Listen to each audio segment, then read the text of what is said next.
Continuing from where we left off in the previous episode, Estelle's curiosity led her to request a closer look at Carlos's sword. Despite Amel's concerns about its weight, Estelle's enthusiasm remained undeterred. Amel, unveiling the secret behind his own sword's aura, sparked Estelle's interest in swordsmanship.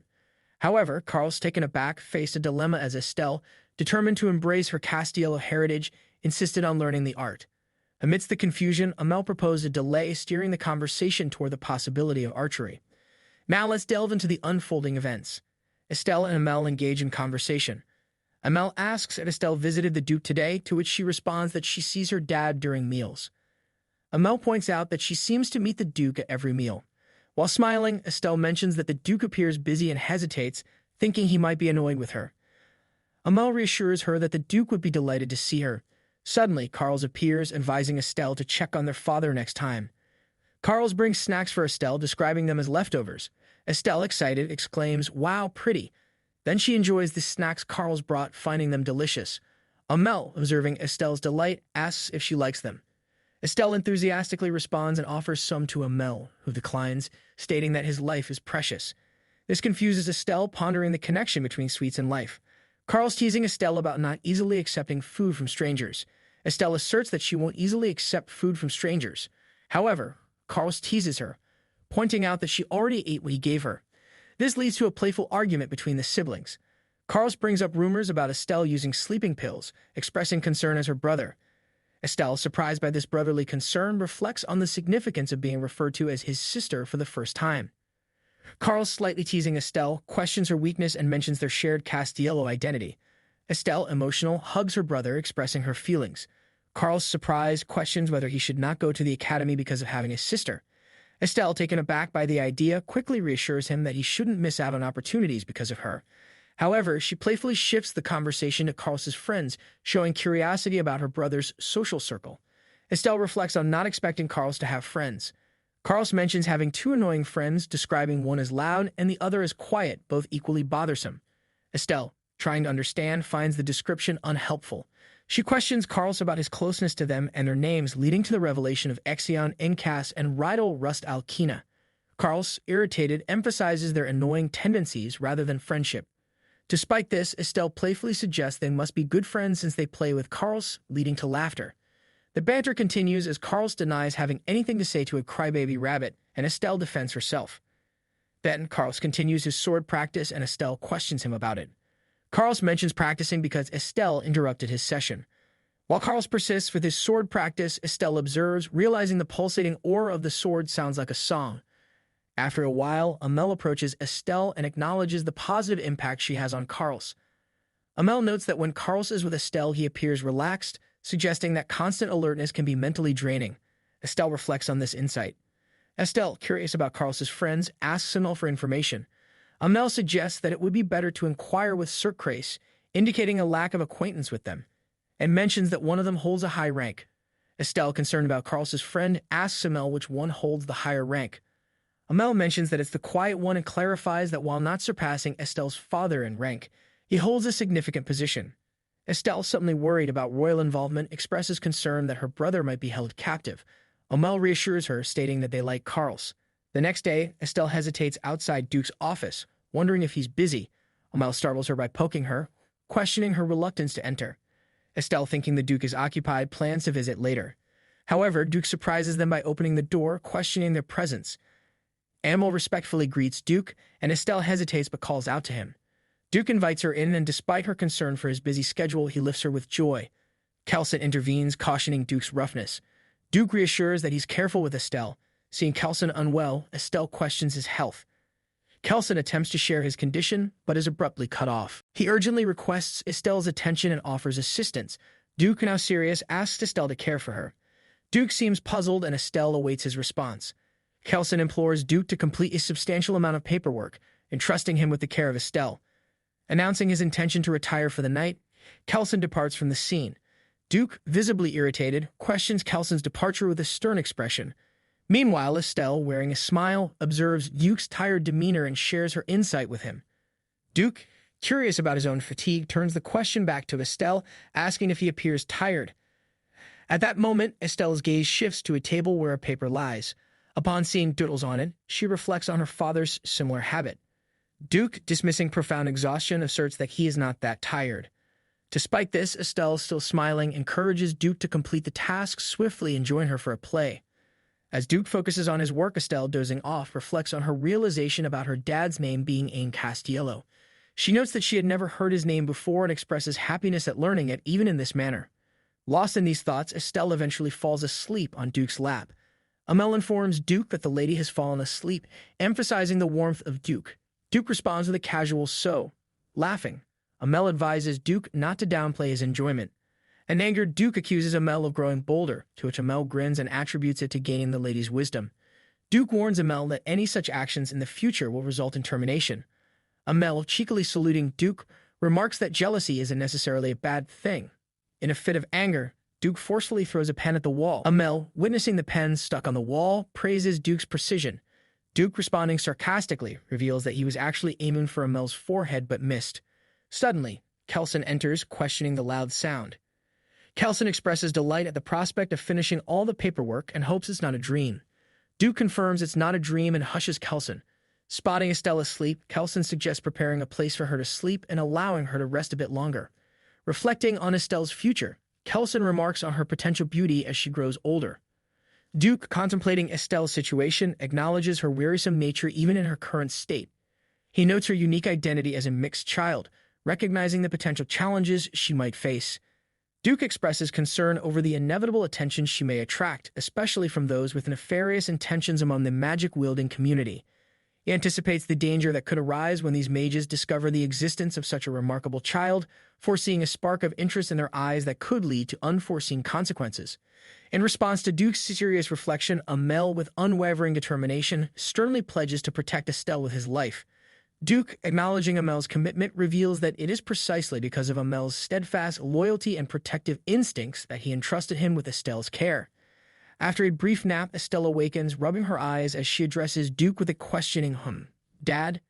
Duke, acknowledging her awakening, asks if she is indeed awake, to which Estelle affirms with a simple yes. Duke, with a touch of parental concern, suggests that she could have slept a bit longer. Noticing a stain on Duke's shirt, Estelle, with a hint of embarrassment, realizes she might have drooled in her sleep. Swiftly taking action, she cleans Duke's shirt, reassuring him that she is all right. Then she proposes the idea of having tea with Carls, prompting Duke to agree. Amel, with a chuckle, offers to inform Sir Carls about their plans. Blushing at Amel's presence, Estelle wonders how long he had been looking at her. Duke, observing her flushed face, questions if she's feeling unwell.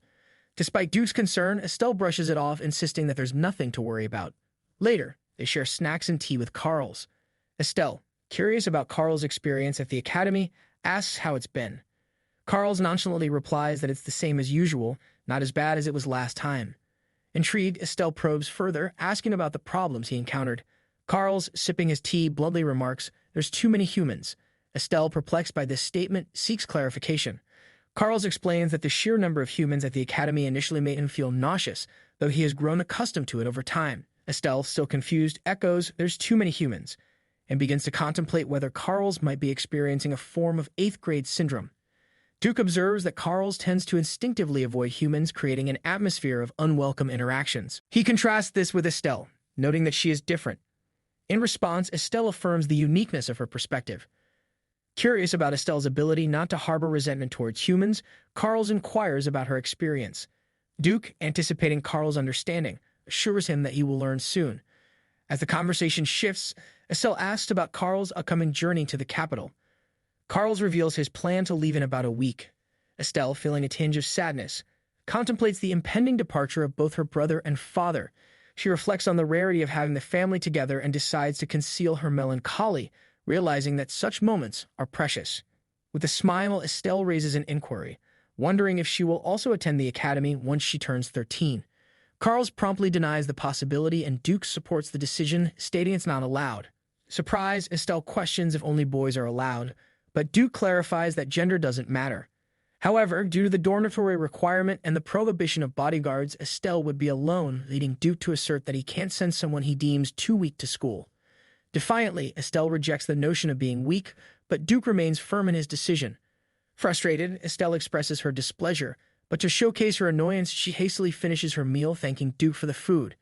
However, Carls, failing to grasp Estelle's frustration, points out that there's still a lot left. Irritated, Estelle blames her supposed weakness, stating that overeating might hurt her stomach. Confused, Carls questions the connection between overeating and stomach pain, further provoking Estelle's frustration. She abruptly declares her departure, leaving the scene. As Estelle leaves, Amel bursts into laughter. Embarrassed, Estelle pleads with him to stop laughing. Amel, apologizing, encourages her to speak straightforwardly, emphasizing that she's a proud child in their house. Estelle expresses concern about being disliked, to which Amel advises her not to act too mature. He suggests being a bit childish occasionally and assures her that if she asks straightforwardly, both Duke and the young master will give her the answers she seeks.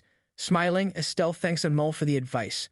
Amel then asks if she wants to go back, and Estelle requests him to accompany her. Amel hesitates, and Estelle, sensing his reluctance, considers going alone but ultimately decides to face her nervousness by herself. Acknowledging her decision, Amel agrees to go in her place, wishing her good luck. Before re-entering, Estelle recalls Amel's advice to act childish occasionally. Standing at the door, she musters the courage to address Duke. As Duke notices her, he wonders if she wants more food. Rushing to him in a playful manner, Estelle adopts a childish tone, declaring, "Daddy, I want to have a pony, Estelle want to have a pony." Duke, caught off guard, falls into a momentary silence, attempting to conceal his amusement. Estelle, perceiving the unexpected silence, questions its appropriateness. Duke, finally breaking his silence, inquires how many ponies she desires. Estelle, initially confused, is taken aback by Duke's enthusiastic response, proposing a whole set of 20 diverse courses. Carl, suggesting a more practical approach, proposes building a horse stable. Duke, considering the idea, turns to Carls for confirmation, leaving Estelle utterly bewildered by the sudden turn of events. Hesitant, Estelle addresses Carls, adamantly rejecting the idea of having a pony as it would spoil her, leading to extravagant demands and whining for things. Carls, puzzled, questions the concept of being spoiled. Estelle explains that she might start asking for anything she wants and whining to get her way. Ignoring Estelle's concerns, Duke approaches Kelson, instructing him to find a suitable location for building the horse stable. Disappointed by the unexpected turn of events, Estelle wonders why the conversation took such an unexpected direction. Exhausted, she lies on the sofa, pondering the odd flow of the discussion. Inquisitive, Estelle turns to Duke and questions him about the magic tower. Duke, sipping tea, casually refers to it as the Kasheng's group. Confused by the term Kasheng, Estelle is whispered to by Amel, advising Duke against swearing in front of her. Amel explains that the magic tower is where mages reside and warns Estelle to avoid approaching them because it's dangerous. Accepting this information, Estelle acknowledges the potential danger associated with the magic tower. Undeterred, Estelle attempts to persuade Duke, wearing a hopeful smile, as she expresses her desire to attend the academy. However, Duke firmly denies her request.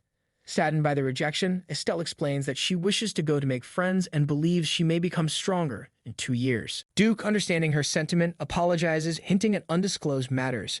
Acknowledging Duke's decision with a hint of sadness, Estelle realizes she doesn't want to cause worry for her father and brother. Seeking an alternative, she proposes that before Duke returns to the capital, he spends time with her, recognizing the impending separation. Duke, intrigued, questions her suggestion.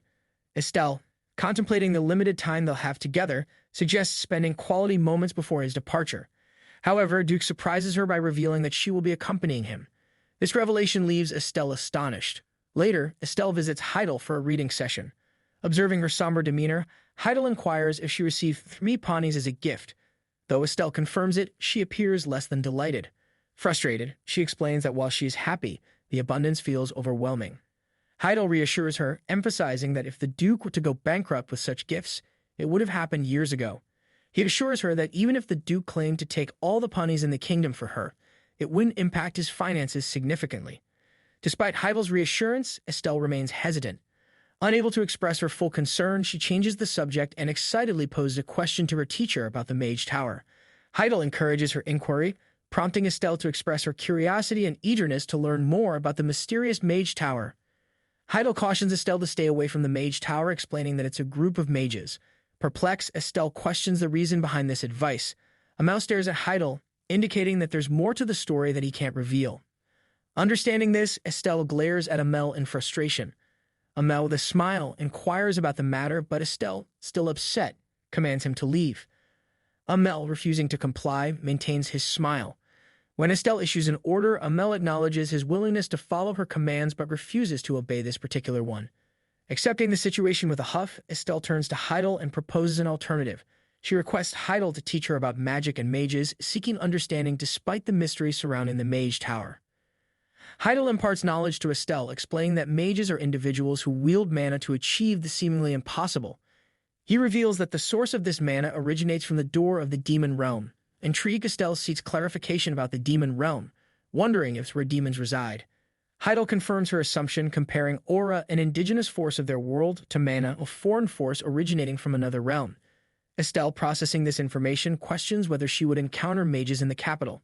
Heidel affirms this, cautioning her to be vigilant, especially in the capital, where mages are most commonly found. Feeling a sense of sadness, Estelle reflects on Heidel's reluctance to disclose the reason behind the caution. Despite her curiosity, she understands that Heidel is keeping certain details hidden. Estelle and Carlos venture out for a horse-riding session. As Carlos observes her ease with the horse, he remarks on her growing familiarity with riding.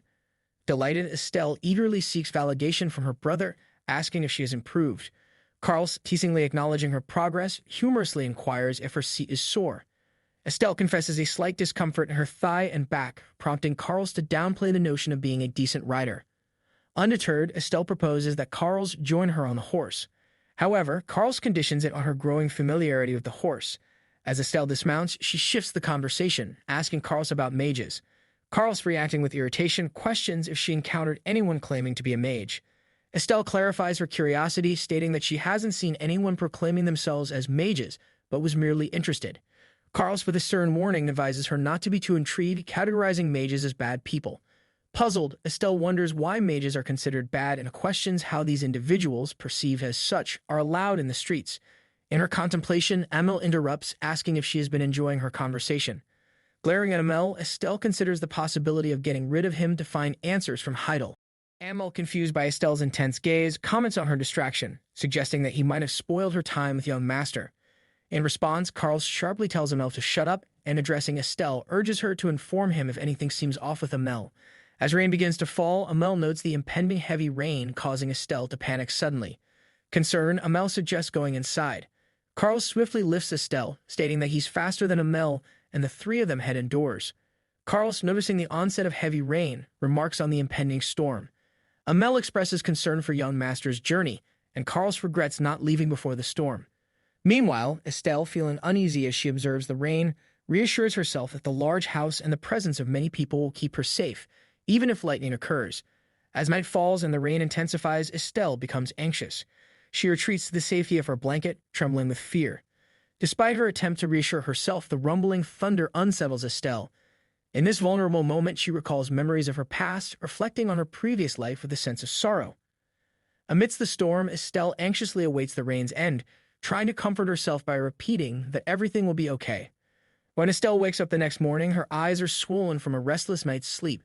Amel notices the condition of her eyes and expresses concern. Estelle, acknowledging the severity, casually attributes the puffiness to a nightmare induced by the previous night's lightning. Amel remains hesitant but confirms that her eyes do look affected. Suddenly, Estelle recalls the significance of the day. It's the day her brother, Carlos, is leaving for the academy. Eager to bid him farewell, she rushes to Carlos. Upon seeing him in his academy uniform, she compliments his appearance, emphasizing that students should wear uniforms. However, her attempt at distraction is disrupted when Carlos, noticing her swollen eyes, grabs her face and questions her about what happened. Calcet intervenes, cautioning Carlos about handling Estelle too carelessly. Carlos, realizing his oversight, apologizes for any discomfort he may have caused. Estelle, despite the discomfort, forgives him, attributing it to his unfamiliarity with having a little sister. Carlos, curious about her swollen eyes, questions her, and Estelle explains that the lightning kept her awake at night. Carlos wonders if the thunder was too loud, and Amel adds that many people are afraid of loud noises. Carlos playfully likens Estelle to a bunny, but she quickly denies the comparison, asserting that she is not a bunny. As Duke enters the scene, he notices Estelle and affectionately pats her head. The playful banter between Duke and Carlos unfolds, with Duke accusing Carlos of teasing Estelle and Carlos defending himself. As Duke prepares to lift Estelle, his gaze falls upon her swollen eyes, a result of the previous night's lightning. Estelle quickly explains, and Duke responds with understanding, gently patting her head. In the midst of this familial exchange, Estelle observes Duke's seemingly cold farewell to Carlos, prompting her to reflect on the complex dynamics within the family. Carlos assures his father that he won't create problems, and Estelle, pondering Carlos's nonchalant response, finds it intriguing how he handled the situation as if it were inconsequential. As Carlos prepares to depart for the academy, Estelle, brimming with emotions, expresses her wishes for his safe journey. Despite her stuttering, she insists on visiting him, showing her concern. However, Carlos, displaying a hint of a smile, reassures her that she can communicate through letters. Estelle, delighted by this idea, enthusiastically agrees to write letters. As Carlos boards the carriage, Estelle watches him with teary eyes, realizing that she won't see her brother until winter. Overwhelmed by the impending separation, Estelle tearfully bids farewell, and Carlos, sensing her emotions, comforts her, reminding her not to cry. With a pat on her head, Carlos leaves. Estelle, still emotional after Carlos's departure, continues to watch him leaving. Duke, noticing the rain, suggests they go back home. Inside, the father and daughter engage in a conversation. Duke, observing Estelle's sadness, proposes finding her new friends to ease the loneliness caused by Carlos's absence. Estelle, initially surprised, hesitates but gathers the courage to express her preference for genuine connections. She emphasizes that she wants friends who genuinely appreciate her stories and share her interests, rather than relationships forced upon her. Duke, understanding her sentiment, agrees to respect her choice in friends. Estelle, intrigued by her brother's laughter, questions Duke about the Castillo's family. Duke, choosing caution and revealing too much to Estelle due to her young age, acknowledges that the Castillo's family isn't entirely bright and happy. Estelle wonders if it's because she's a half-blood, to which Duke clarifies that she's a Castillo and explains the complex relationship between Castillos and humans. Despite the fear humans have for the Castillos, Estelle boldly declares that she doesn't fear them. Duke sees her lack of fear as evidence of her Castillo lineage. He then reveals that it's challenging for Castillos to like others or be liked, and Carlos, discovering the joy of mutual affection is a significant and rare occurrence for their family. Duke, with a thoughtful grunt, pats Estelle's head, expressing the difficulty in deciding how much to share. Estelle, seeking reassurance, leans into her father, assuring him that she can handle the truth. She comes to the realization that her brother wasn't laughing at her, but perhaps found joy in genuine connection. In an attempt to make Duke feel more at ease, Estelle attempts to comfort him. Duke, responding to her efforts, smiles and assures her that if Carlos had truly laughed at her, he wouldn't have stayed passive. Holding Estelle's hand, Duke begins to walk, prompting Estelle to contemplate her father's past.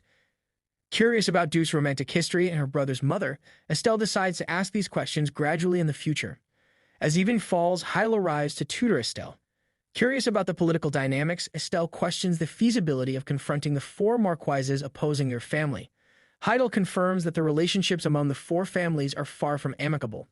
Suddenly, a gentle rain begins outside, and Estelle, observing from the window, worries about lightning. Heidel reassures her, emphasizing that being cautious is crucial, especially considering the Castile family's prominence. A sudden rumble startles Estelle, causing her to tremble, but Heidel quickly checks in on her well-being. Estelle, though surprised, assures him that she's okay. Following Estelle's assurances, Heidel, continuing with the lesson, poses a question urging honesty. However, another rumble interrupts, startling Estelle. Frightened, she musters the courage to admit her fear of thunder and lightning. In her distressed thoughts, she berates herself for this fear. Heidel begins to respond when Duke unexpectedly arrives, apologizing and suggesting they continue the lesson later. Surprised, Heidel addresses Duke while Estelle, upon seeing her father, refers to him as Dad. Duke extends his hand towards Estelle, urging her to come closer. Duke, with a confident demeanor, lifted Estelle into his arms, prompting her curiosity about their destination. As they descended, he led her into a room that exuded an air of silence, resembling a museum with its carefully arranged artifacts. Estelle's thoughts race as she observed her surroundings. The absence of windows heightened the quiet ambience, and she couldn't help but wonder about the purpose of this peculiar room. Duke, unruffled, explained that it was dedicated to preserving old books and paintings. Her mind connected dots as she reasoned, paintings changing color if exposed to sunlight, perhaps justifying the windowless design. Yet her focus shifted abruptly as she discovered a bed tucked away in this unconventional space. Bewildered, she questioned Duke about its presence. To her surprise, Duke calmly disclosed that he had requested the bed, considering her potential difficulty sleeping during thunderstorms. As Estelle examined the inviting comfort of the bed, she mulled over the unexpected but considerate gesture. Estelle's reaction turned into a blank expression upon hearing Duke's suggestion. Duke, noticing her uncertainty, questioned if everything was all right. An anxious Estelle quickly reassured him, expressing that it was okay if the thunder was muted in this room. Duke then produced a key, handing it to Estelle with instructions to keep the room's existence to herself. Estelle accepted the key, speculating that the room might safeguard valuable items from easy access. Following Duke's directive to lie down, Estelle hesitated, wondering if her father would stay until she fell asleep. Duke, taking off his coat, joined her on the bed, prompting Estelle's surprised exclamation. Duke casually questioned if this arrangement concerned her, specifically mentioning the idea of sleeping on top of her. Bewildered, Estelle refuted the notion, thinking, "I'm not a dog, so I won't be crushed." Estelle, with a gentle smile, directed her gaze toward Duke, inquiring if he would be sharing the sleeping space with her.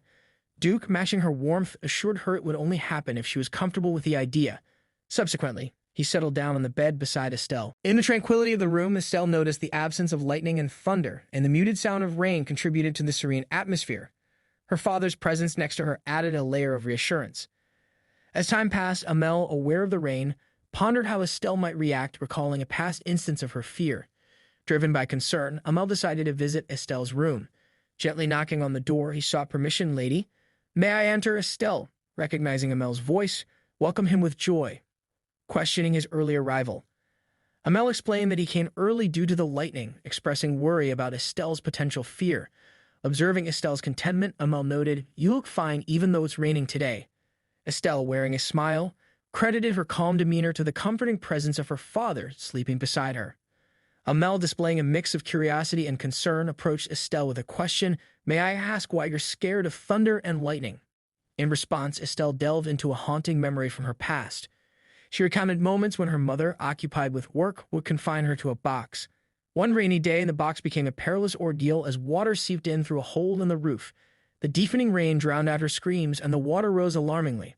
Estelle, in those anxious moments, contemplated the possibility of drowning. Miraculously, a gap in the box prevented the water from going beyond her neck. However, when her mother finally opened the box, she dismissed the incident as foolish. The traumatic experience left Estelle with an enduring fear of tight, small spaces and thunderstorms. Amel's discovery of Estelle's traumatic past stirred a deep anger within him. Approaching her cautiously, he sought permission to delve into the painful details. Estelle, reluctantly granting it, revealed that her mother had subjected her to the confined space of the box again after the distressing incident. Witnessing Estelle's vulnerability and the weight of her past, Amel's anger erupted, leading him to impulsively break a table in frustration. Estelle, perplexed by his actions, questioned him. In an attempt to downplay the outburst, Amel falsely attributed it to the table's weakness, deflecting attention from the true source of his anger. Estelle, recognizing the embarrassment of her past, hesitantly requested Amel to keep the incident a secret from her father.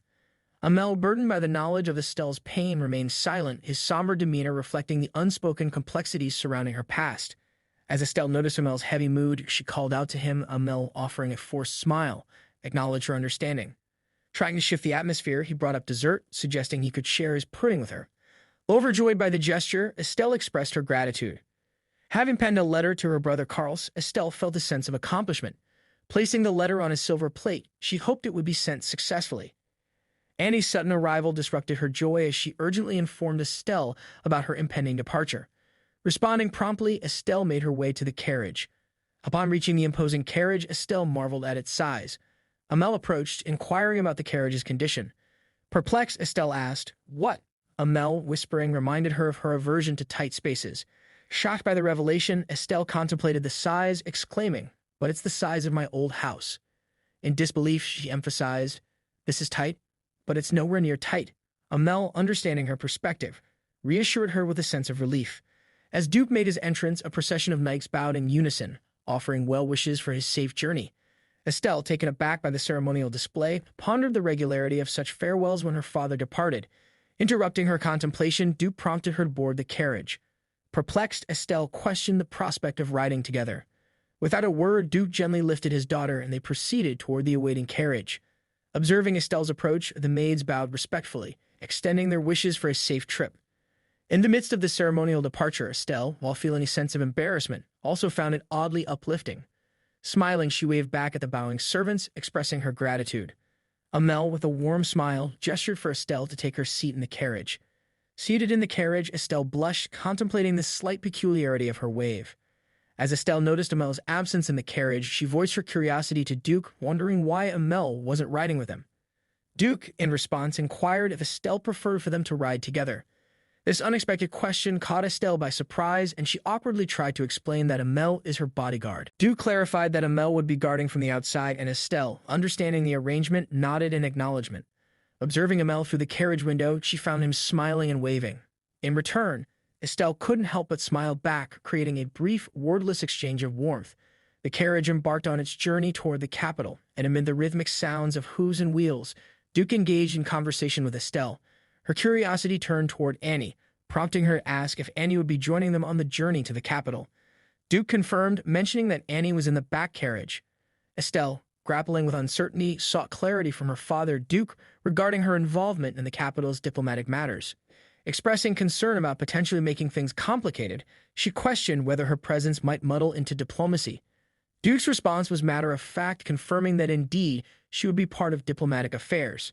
However, Estelle, lacking confidence, couldn't shake off the doubt about her ability to handle such responsibilities. In a moment of sadness, she contemplated her perceived lack of charisma compared to her father and brother, worrying that her involvement might undermine the strength of the Castillos. Duke, attempting to reassure her, stated, "It doesn't matter." Despite his intention to comfort, the simplicity of his words left Estelle feeling a sense of hurt. Observing Estelle's saddened demeanor, Duke couldn't help but address her emotional state. Calling out her name, he sought to understand the reason behind her melancholy. Estelle, surprised by his attention, contemplated how he could discern her feelings, considering he often appeared indifferent to her emotions. In response to Duke's inquiry, Estelle cautiously expressed her perception that he seemed unconcerned about her success or failure. Duke, sensing her misunderstanding, approached her and took a seat, gently patting her. He reassured her that she was overthinking and analyzing his words too much. With a warm smile, Duke emphasized the importance of being true to herself, encouraging Estelle to embrace her identity as Estelle Castillo. The unexpected reassurance from her father brought a sense of comfort to Estelle, and she responded with a simple, "Awk." Meanwhile, at Carlos's academy, a letter from Estelle had found its way to him. As Carlos eagerly unfolded the letter and started reading, Estelle's words painted a vivid picture of her life. She shared the current weather, emphasizing her dislike for continuous rain but revealing a silver lining, the comforting presence of their father during rainy nights. Estelle's words carried a touch of sweetness as she recounted a moment when Amel generously shared his pudding during desert time. Perplexed by Amel's apparent indifference towards pudding, Estelle expressed her disbelief, proclaiming, "It's pudding." A smile graced Carlos's face as he imagined Amel's likely act of sharing. Continuing to read, Estelle updated Carlos about her newfound interest in playing the harp. She proudly mentioned receiving compliments from her teacher, and her excitement heightened as she shared their father's plan to organize a music performance. The anticipation in Estelle's words resonated with Carlos, especially when she expressed her desire to play the harp for him upon his return. As Estelle looked forward to their reunion, Carlos couldn't help but share in his eagerness for winter, the season that would bring them together again. After reading Estelle's letter, Carlos experienced an unusual sense of joy, admitting that it was the first time he eagerly awaited the arrival of winter. Meanwhile, Estelle and Duke arrived in the capital. Duke, pointing towards an impressive mansion, proudly indicated it as the residence where Lady Estelle stayed in the capital. Observing the grand structure, Estelle marveled at its appearance, likening it to a house made out of ash. Intrigued by its color, she questioned whether it was black. Encouraged by Duke to look more closely, Estelle examined the mansion and, with a newfound understanding, expressed delight, noting that it was constructed using soul gems from the river. Her joy radiated as she shared this observation with Duke, highlighting how the gems incorporated into the mansion's design resemble stars at night. Duke, acknowledging Estelle's enthusiasm, simply agreed. Duke, concerned for Estelle's comfort, inquired with the servant about the readiness of her room. The servant, displaying utmost respect, confirmed that Estelle's room was prepared and offered to guide her there promptly. With a nod of gratitude, the servant turned to Estelle, informing her, "My lady, please follow me. Your room is the East Lapis room." Accompanied by the servant, Estelle was led to her assigned room. As they reached the destination, the servant gestured towards the entrance and announced, "Here is your room, my lady." Estelle's face lit up with joy as she entered, marveling at the room's delightful appearance, comparing it to being made out of candy. Shortly after, Annie approached Estelle, introducing her to two maids assigned to her. With a welcoming smile, Annie presented them as Stephanie and Jane, both expressing their commitment to serving Estelle diligently. Grateful for the warm welcome, Estelle reciprocated with a smile. Amel entered the room, conducting a thorough inspection of its exquisite decor. With an appreciative tone, he remarked on its beauty, ensuring Estelle's satisfaction. In response, Estelle expressed delight, marveling at the splendid furnishings. However, she raised a question about the room's name, considering the red walls contrary to the expected lapis theme. Amel, eager to clarify, directed Estelle's attention to the ceiling, where intricate patterns made from lapis adorned the surface. Despite the impressive surroundings, Estelle hesitated, feeling a sense of unworthiness. Jane, one of Estelle's maids, quickly interjected, revealing that the room was specially designated for Lady Estelle at the castle owner's request.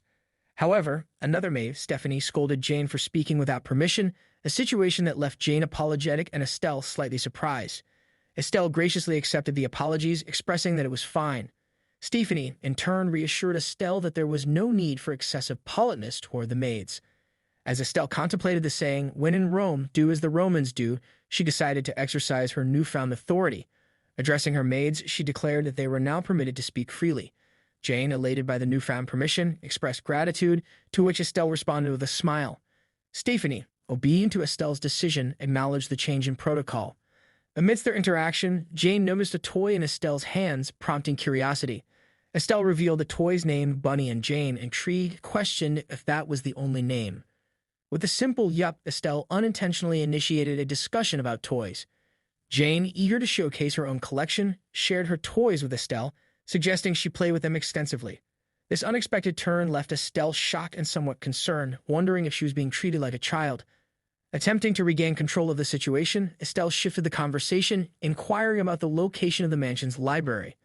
Jane, surprised by Estelle's interest in reading, complimented her intelligence.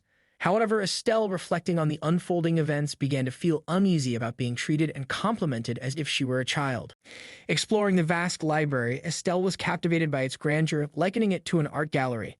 As she marveled at the surroundings, Heidel approached her, teasingly remarking on her immediate visit to the library after the trip and advising her not to push herself too hard.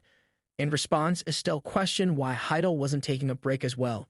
Heidel, with a smirk, asserted that being an adult allowed him different privileges. This declaration left Estelle pondering, feeling a sense of discrimination based on age. Undeterred, Heidel plucked a book from the library's shelves and handed it to Estelle, encouraging her not to be disheartened if she left without additional volumes. To Estelle's delight, the book turned out to be filled with fables. However, a thought crossed her mind. She should opt for more challenging books to avoid being treated like a child by Jane. Yet she acknowledged the irony of her thinking. Expressing her gratitude to Heidel, Estelle accepted the book, recognizing the potential for an enjoyable read. Heidel reciprocated with a simple, "You're welcome." As evening descended, Estelle found herself succumbing to a yawn, a visible sign of her growing tiredness. Annie, noticing Estelle's fatigues, suggested having an early dinner and going to bed. However, Estelle declined, expressing her desire to share the evening meal with her father. Holding a book in her hands, Estelle's face lit up with joy at the thought of reading while waiting for her father. As she delved into the pages, the mention of dragons caught her attention. Intrigued, she turned to Amel and inquired about the existence of dragons. Amel confirmed that dragons had existed long ago but were no longer present.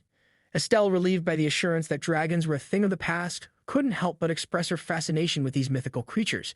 However, a hint of concern lingered as she contemplated the potential trouble that could arise if a dragon were to appear and attack. Annie interrupted Estelle's reading, announcing that dinner was ready.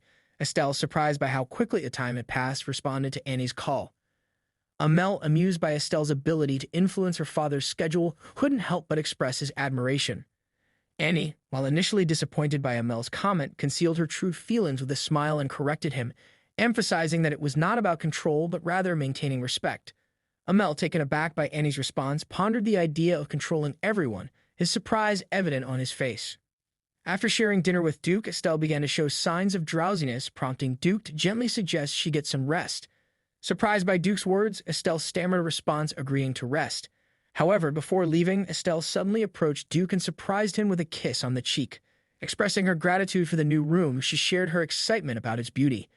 Duke, visibly pleased by the unexpected gesture, smiled at Estelle and wished her a good night.